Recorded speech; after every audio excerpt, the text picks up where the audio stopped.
So when I said there were three things that have to be part of every network, one was the index, one was the bridge, and the third is a set of agreements, business practices, policies, which govern the behavior of each of those networks so that they can trust each other.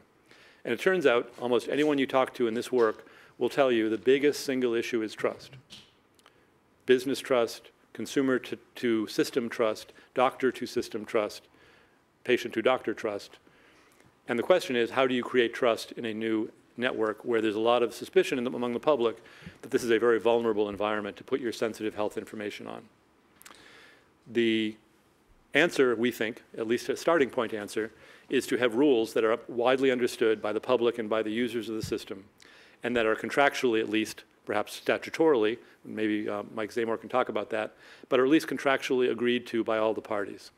So if I'm going to put my health information out on the network, and I have some concerns about that being misused in some way, I have to have absolute confidence that any misuse of that information will be punished, remedied in some way, and that their protections against that misuse will be very strong, and that every entity in the system is bound to protect my data.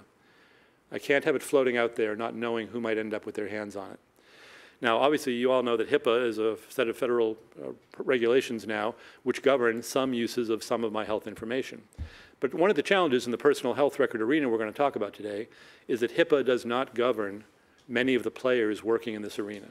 So that as my information floats out onto the internet, it can fairly quickly float out into places where federal law does not protect me very much.